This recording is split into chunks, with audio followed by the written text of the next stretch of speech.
I'm going to say something controversial. Bounce rate is a critically important factor in whether your website ranks in Google or not. If you're not getting the conversions and the people visiting and staying on your website the way that you need and want them to, then you need to fix it. And this is why you need to watch this video and learn how to fix and how to improve your bounce rate.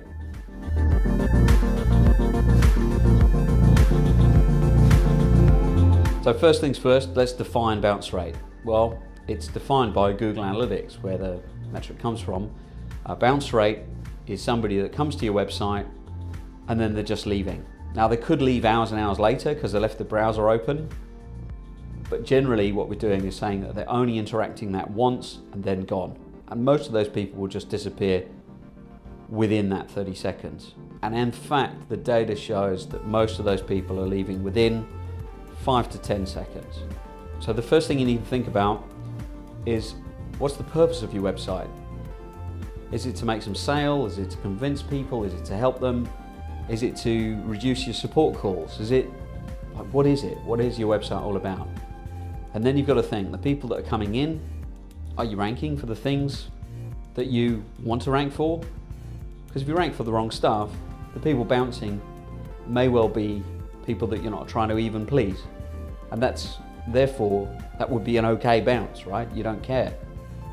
But let's assume that you've gone to some lengths to try and rank and put the keywords in for the things you want to rank for, and your bounce rate is still really high.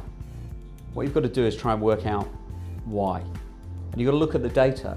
Have a look at your Google Analytics and try and find out what your bounce rate is today, and has it changed over time? Has it gone up? Has it gone down? Is it higher on a mobile? Usually it's higher on a mobile. It's worth checking out the data and see how it's trending over time. Just before we get on a bit further, one thing you've really got to watch out for is, if your bounce rate is 0, you've probably got a problem, because it's very, very unlikely that you'd have a bounce rate of 0. In fact, the only time I've ever seen a bounce rate of 0 is when the tracking's been wrong. Every other website, even the best of the best, they still bounce visitors who come in, they've got other things to do, and off they go. Everybody has bounce. Okay, so what are the 3 main factors to a high bounce rate? First is visitor expectations. What we've got to do is we've got to line up what you're trying to present in the website with what people are looking for. They've got something in their head and they're looking for some answers. You've got to meet that. You're trying to sell shoes, you've got a whole range. What you've got to do is say, well, if they're typing in shoes Brisbane or shoes Sydney and then they land on a particular page, what are the options they're looking for? You can make the assumption they're actually looking for different types of shoes, so they should be landing on a page which has categories and sending them through to, you know, trainers, formal shoes, stilettos, whatever, all sorts of different kind of shoes. What you need to do is prepare your website to meet that intent and show them what they were looking for. Give them a lovely, clear title that's very clear about what it is that this page is about, and also ideally show them a picture of the product or service or something that they've searched for, and then explain standard copywriting for a web, you know, using the awareness ladder, taking them through what they don't know, the assumptions you know about them, taking them through and educating them about what you've got and why it's better than everybody else's. So it seems that everybody has a really low attention span these days, so what you need to do is really capture people's attention right from the get-go. There's a number of things you can do to really improve the speed of your website from a technical point of view. Obviously you need to have good web hosting. Ideally, if your web hosting is in the same country or even the same geographic region as most of your visitors, you should have some caching engine built into your system.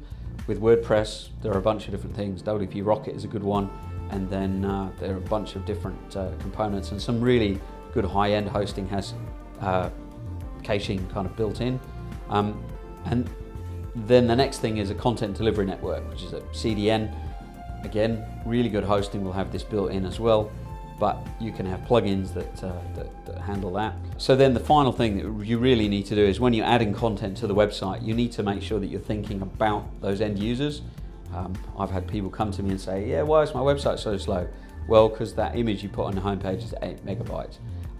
You know, you need to think about it for yourself, when you upload an image, you put the image in the background, you put the image in the website, you've got to think to yourself, is this going to be appropriate? Yes, it may be detailed, yes, it may be beautiful, but hang on a minute. It's got to be small enough that people can actually load it, especially mobile or tablet or whatever, and it doesn't necessarily need to be super high definition. So you probably want to resize it, compress it, and there are a bunch of plugins. There's one, Smushit and ShortPixel, some great plugins for WordPress.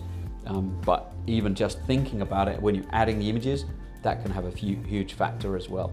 Everything I've mentioned today, there'll be a link in the description with some kind of information about whether we'd recommend them or whatever, and what's worth checking out. We do content like this every week, and off to the side right now, there's some videos there about landing page optimization and some other content. So hope that's helped, and see you next time.